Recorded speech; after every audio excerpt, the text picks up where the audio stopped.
Bueno, buenos días a todos y a todas. Muchísimas gracias por estar, por haber venido al sexto encuentro de la Unión Chilena-Argentina por la Integración Jurídica. Todo un año de trabajo, de nuevas ideas, de compartir nuevos pensamientos, que eso es lo que hacemos en última instancia. Seguir haciendo integración, integrando a nuestros países, Chile, Argentina, Perú, México, Colombia, Ecuador, toda la América Latina. A eso es lo que también vamos, a Brasil también, que siempre está apoyando en todo. Muchísimas gracias. Y bueno, este sexto encuentro es un poco más de eso. Somos ambiciosos, queremos muchísimo más y vamos por mucho más acá con Álvaro, como siempre decimos. Así que gracias por la presencia, gracias por estar y también gracias por la paciencia, muchos de ustedes que nos han tenido todo este año. Álvaro. Bueno, muchísimas gracias. Estamos muy felices de poder estar en una nueva versión de este encuentro de la Unión Chilena-Argentina por la Integración Jurídica. A continuación, entonces, dará sus palabras de bienvenida el profesor Francisco Soto Barrientos, vicedecano de la Facultad de Derecho de la Universidad de Chile. Gracias, vicepresidente, presidenta, estimados colegas, amigos, todos. Es un honor estar aquí en mi calidad de decano subrogante de la Facultad de Derecho de la Universidad de Chile. Les damos las más cordiales bienvenidas a este sexto Encuentro Internacional de Integración Jurídica titulado Democracia y Derechos Humanos en la Integración Jurídica. Nos encontramos reunidos hoy en un esfuerzo conjunto de la Unión Chilena-Argentina por la Integración Jurídica, nuestra Facultad de Derecho y el Departamento de Ciencias Sociales de la Facultad de Derecho de la Universidad de Buenos Aires. Esta sexta versión consolida un camino de colaboración que ha demostrado ser fundamental para el fortalecimiento de nuestra comunidad académica y para el estudio y desarrollo del derecho en nuestra región. La Unión Chileno-Argentina por la Integración Jurídica surgió hace 6 años en el marco del doctorado en Derecho de la Universidad de Buenos Aires.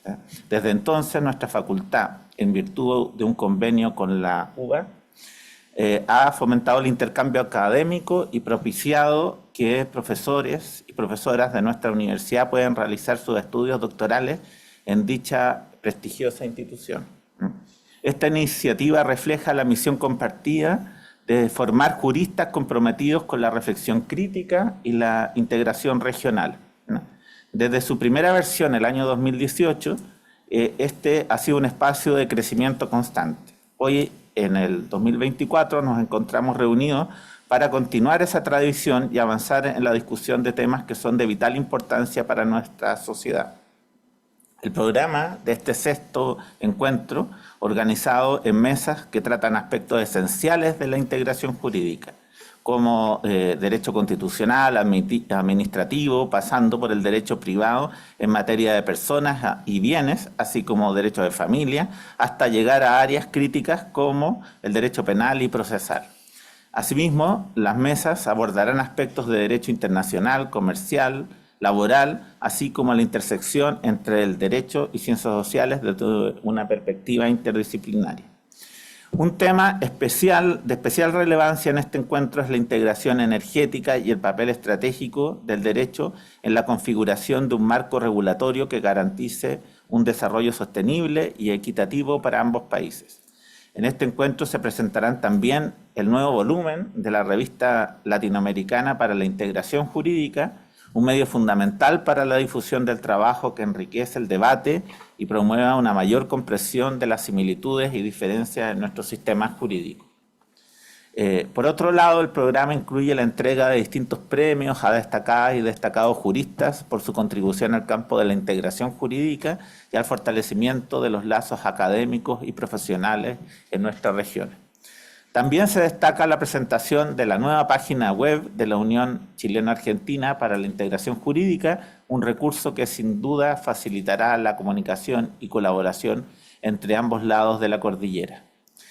Reflexionando sobre la relevancia de este espacio, es preciso subrayar que Latinoamérica enfrenta un desafío fundamental en el ámbito jurídico, que es básicamente trascender las fronteras de sus propias jurisdicciones como estados nacionales, para responder de manera efectiva a problemas que por su naturaleza superan los límites territoriales y políticos tradicionales.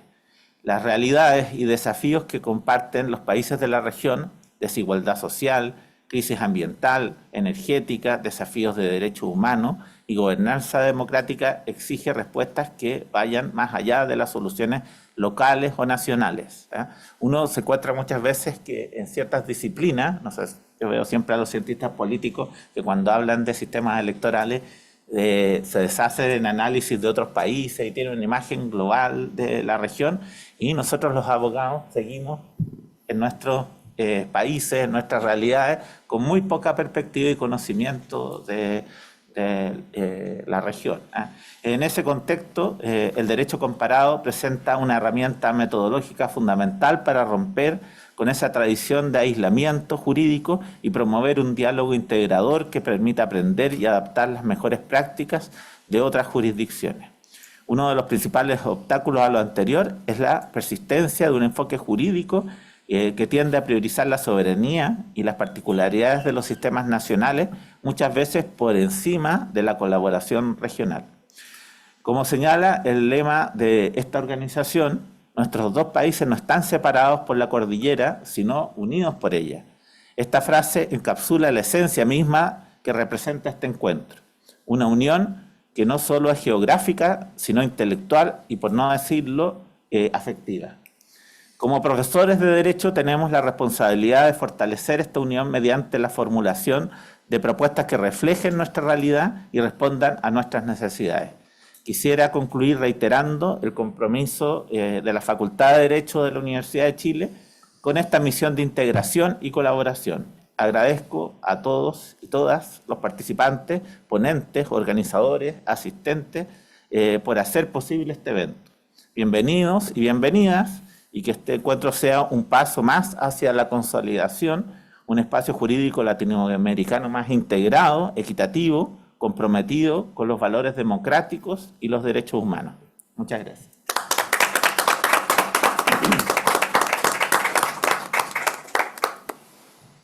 Muchas gracias, señor decano subrogante, por sus palabras.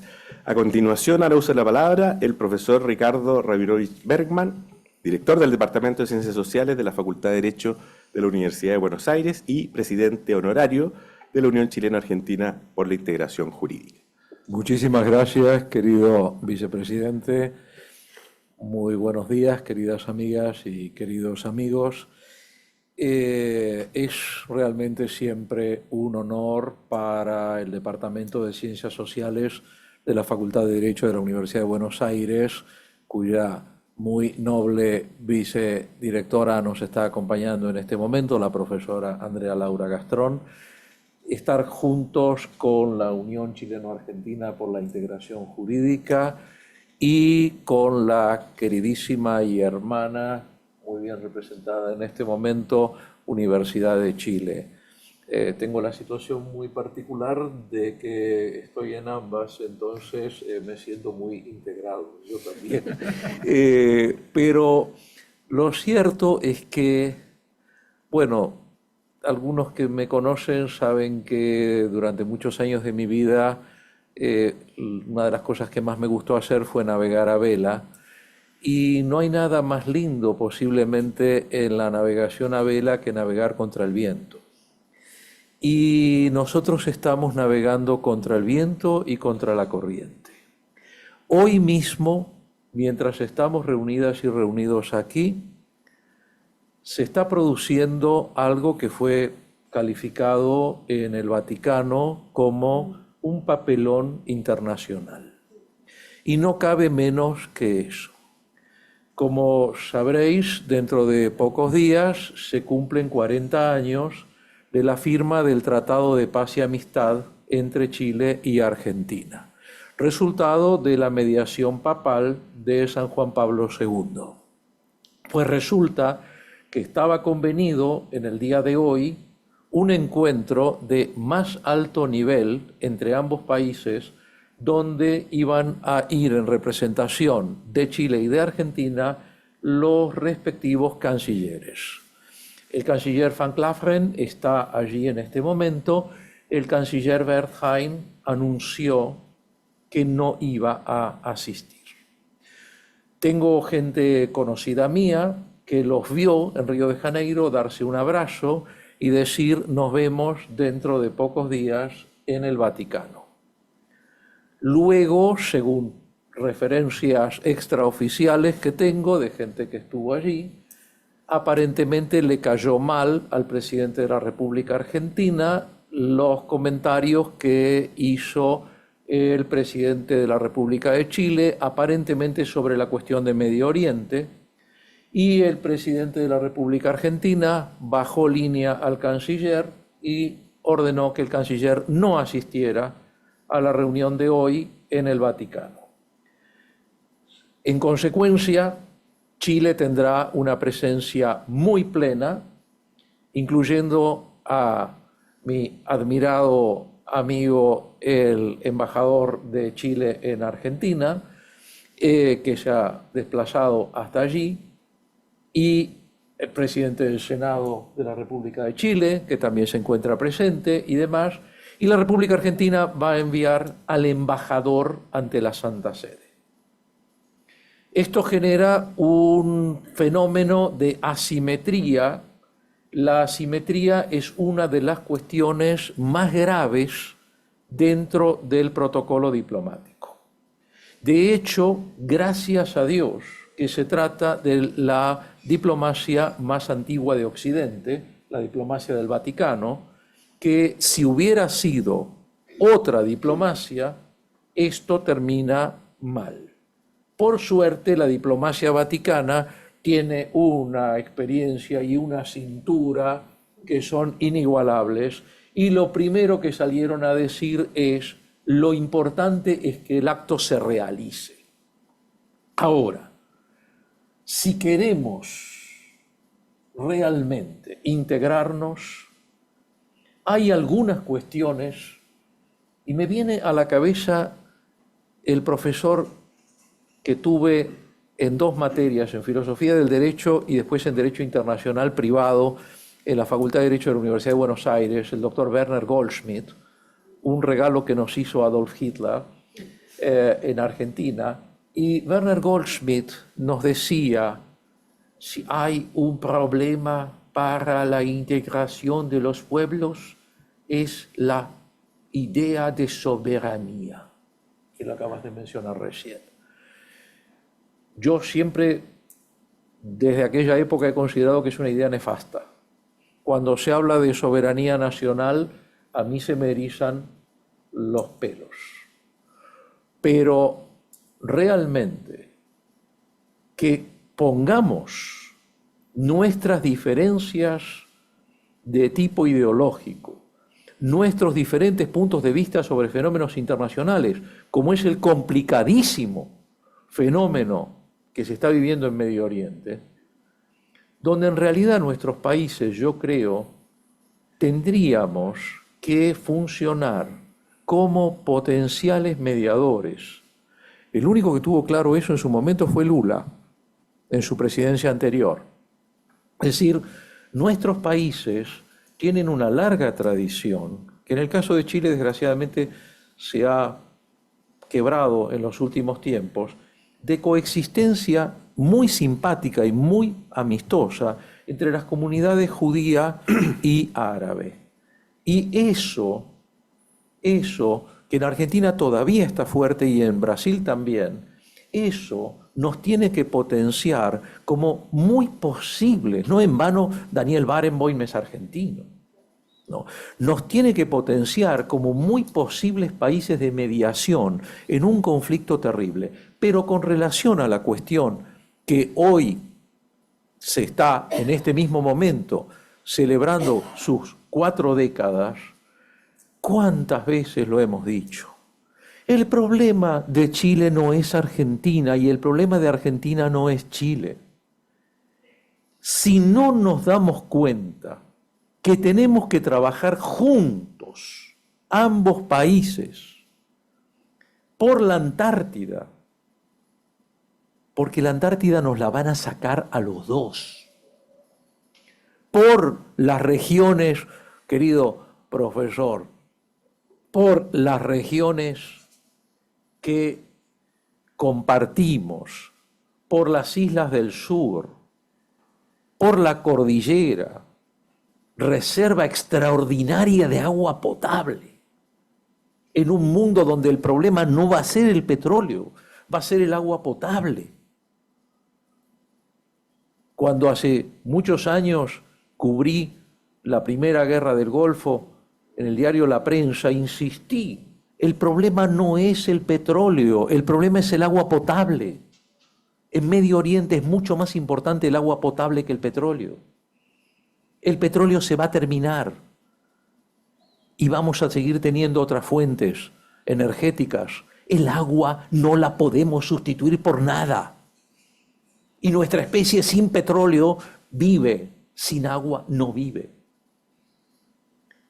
Entonces, la Antártida, que se está descongelando y que va a ser de acá a poco el mayor centro de materias primas del mundo, estamos viendo entre nosotros quién o quién no. El problema no somos el país que tenemos del otro lado. ¿Pudo en 1984 haber una guerra? Sí pudo. Estoy convencido.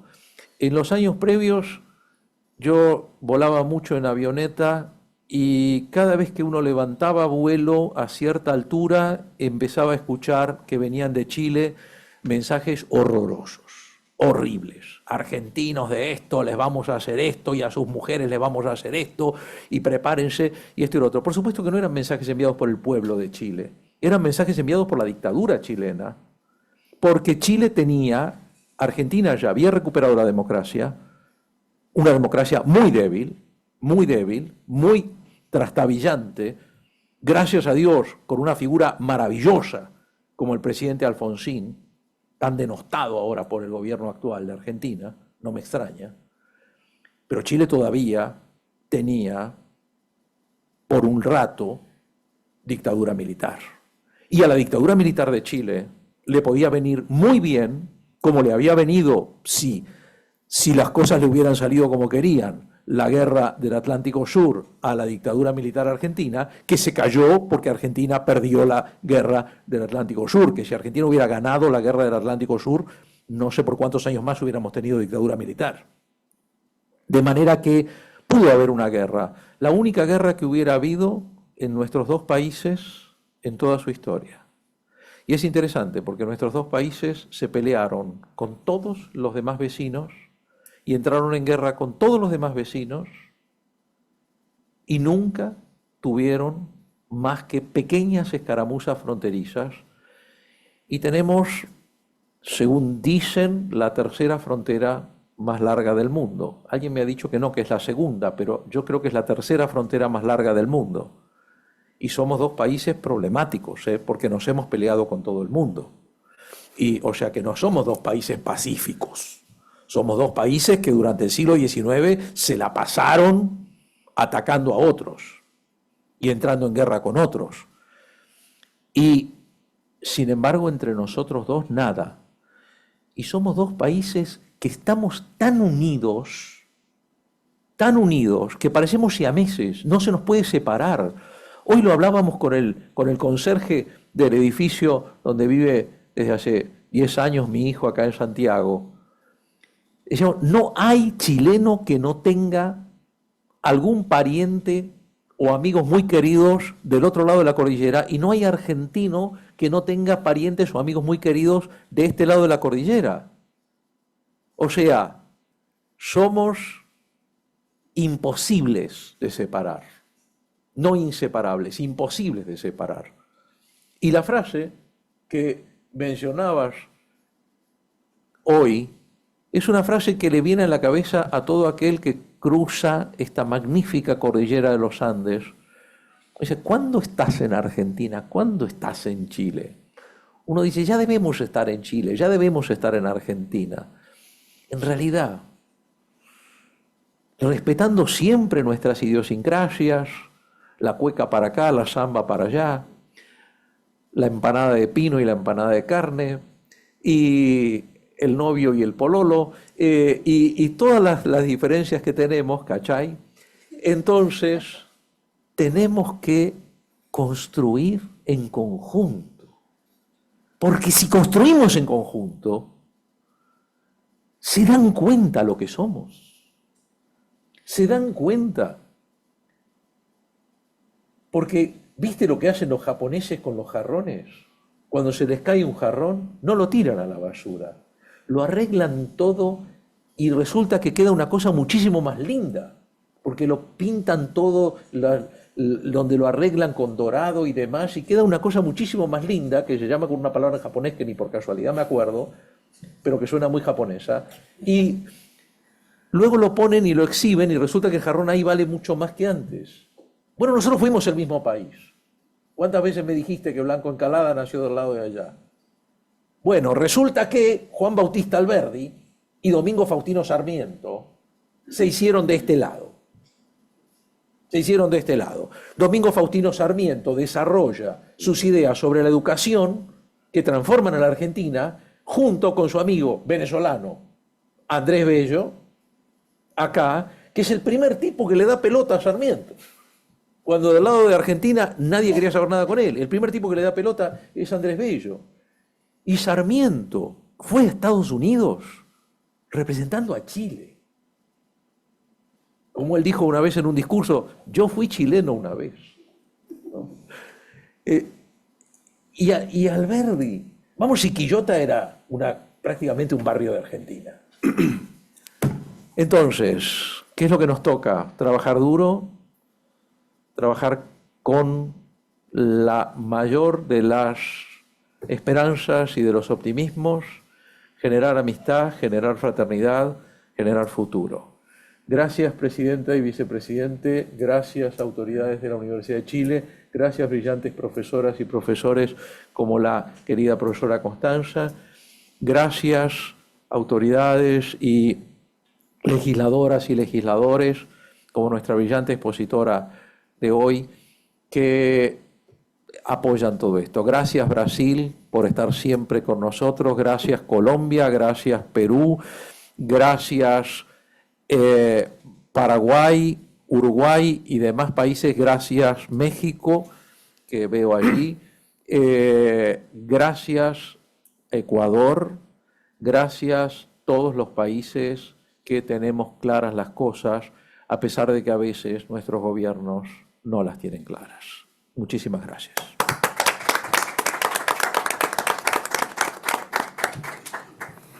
Muchísimas gracias, señor presidente honorario, por estas reflexiones, y a continuación nos entregará sus palabras la doctora Constanza Núñez Donalds, directora del Centro de Derechos Humanos de la Facultad de Derecho de la Universidad de Chile. Muchas gracias. Buenos días a todos y todas, presidente, vicepresidenta, decano subrogante, director honorario, colegas, a la ministra del Tribunal Constitucional, profesora Nancy Yáñez, y también a todos quienes están conectados a través de Zoom escuchando este encuentro. Bueno, primero quería agradecer la invitación a dar unas palabras en el inicio de esta jornada. Entiendo que me han invitado por la temática también que titula estas jornadas, que es Democracia y Derechos Humanos en la Integración Jurídica. Es un poco quizás difícil hablar después de la elocuencia de Ricardo, pero voy a tratar de compartir unas muy breves reflexiones sobre la importancia de los derechos humanos para la integración jurídica.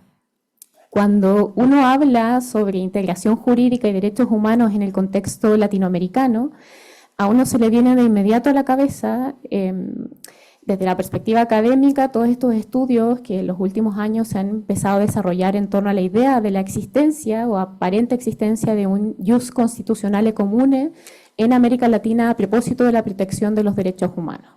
Esta idea que es desarrollada en el ámbito de los estudios del Instituto Max Planck, que luego se traen a América Latina y que en definitiva lo que propone es que a propósito de los problemas comunes que tenemos en América Latina, vinculados a desigualdad estructural, déficit democrático, falta de protección de derechos económicos, sociales y culturales, Y a partir del activo rol en la protección de derechos que ha tenido la Corte Interamericana, se ha generado una especie de derecho constitucional común que entienda los derechos humanos de una cierta manera. Bueno, esta doctrina en su momento fue muy exitosa, se hicieron muchos seminarios y de hecho hay una red académica en torno a esta idea, el ICAL, pero la verdad es que en el último tiempo esta especie de optimismo que podíamos ver en torno sobre todo al desarrollo jurisprudencial en materia de derechos humanos ha empezado a hacer aguas. Y este optimismo ha empezado a hacer aguas sobre todo por una visión más global sobre la crisis en la que se encuentran nuestras democracias. Y de hecho, si uno va a toda la literatura que se refiere a la crisis democrática, el factor común que podemos encontrar son los derechos humanos como un ingrediente central en esta crisis de la democracia. Y en torno a esto es lo que quería presentarle una breve reflexión. ¿Por qué? Porque los derechos humanos empiezan a verse cuestionados en tanto valor ético y también respecto a su obligatoriedad jurídica. Y uno, de hecho, podría pensar, bueno, esa crisis no es tan novedosa, los derechos humanos siempre han estado en crisis, la historia es cíclica, pero en mi opinión la crisis a la que asistimos en relación con el discurso de los derechos humanos es particular. Y es particular porque las crisis que habíamos visto anteriormente, lo que tenían como factor común era, y como esto bien nos enseñó Hannah Arendt, era esta idea de la deshumanización del otro para justificar violaciones a los derechos humanos. Pero ¿qué pasa ahora? Los discursos retóricos contrarios a los derechos humanos lo que empiezan a hacer es empezar a presentar a los derechos humanos como obstáculos para la consecución de otros fines que se consideran más deseables. Es decir, los derechos humanos como un obstáculo para la persecución de la criminalidad, los derechos como un obstáculo para la satisfacción de los derechos de las personas nacionales, pensemos en el chauvinismo de los estados, el chauvinismo de los estados de bienestar, o cómo se ven a los grupos en situación de vulnerabilidad y sus derechos presentados como privilegios identitarios que son un obstáculo a la universalidad de los derechos. O como bien saben los colegas argentinos, cómo se presentan estos derechos como privilegios que obstaculizan la verdadera libertad.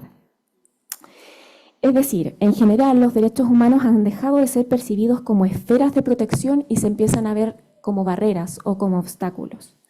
Y si a esto le sumamos, ¿no?, desde la perspectiva discursiva, la crisis de garantía que enfrentamos cuando tenemos contestaciones a los órdenes de protección internacional, contestaciones frente a la legitimidad de intervención de la Corte Interamericana, contestaciones frente a la legitimidad de Naciones Unidas, nos quedamos en un escenario en que no vemos como valiosos los derechos humanos en términos de su fundamento, pero tampoco tenemos mecanismos efectivos para su protección. De hecho, podríamos estar horas debatiendo en torno a por qué se dio este giro, pero la verdad es que incluso desde 2018, el Alto Comisionado de Naciones Unidas nos llama o nos alerta que nos encontramos frente a un global backlash against human rights, es decir, una tendencia global de retroceso. En ese contexto que yo les estoy describiendo, hablar de integración, como bien decía Ricardo, es absolutamente contracorriente. De hecho, el discurso público pareciera apostar por el solipsismo de la respuesta nacional, donde la retórica antiglobalista confunde cooperación con subordinación, integración con homogeneidad y nos invita a la espiral de la confrontación. Pero lo paradójico es que todas las causas que explican la crisis, criminalidad, inseguridad, pobreza, migración, violencia contra las mujeres, a propósito que hoy es el 25 de noviembre que conmemoramos el Día Internacional contra la Violencia contra las Mujeres, el cambio climático, los conflictos, la debilidad democrática e institucional, son problemas globales que no pueden ser resueltos únicamente desde la perspectiva nacional. Como nos dice Ferrajoli, los estados son demasiado grandes para las cosas pequeñas y demasiado pequeños para las cosas grandes. La única respuesta frente a esto es entonces más y mejor integración. Por eso celebro que estas jornadas tengan el foco en los derechos humanos y la democracia porque están en crisis y necesitan de nuestra reflexión hoy más que nunca, pero una reflexión que no puede ser autocomplaciente y que tiene que tener en consideración la especificidad de la grave crisis, en mi opinión profunda, que enfrenta ya incluso el fundamento mismo de los derechos humanos. Espero que sean unas jornadas provechosas. Estoy segura que así va a ser y también cuentan conmigo en estas jornadas para seguir reflexionando en conjunto sobre cómo hacer de nuestros países ámbitos y espacios donde la reflexión pausada, dialogada y con este objetivo final de la paz y la democracia sea todavía posible. Muchas gracias.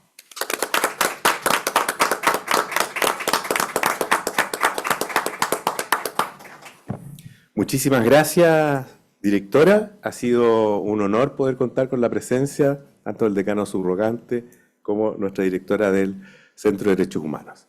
Les agradecemos mucho y vamos a pasar ahora a invitar a la testera a la profesora Andrea Laura Gastrón, vicedirectora del Departamento de Ciencias Sociales, y a la profesora Nancy Yáñez Fuensalida, quien nos va a dar la conferencia inaugural de este 6º encuentro.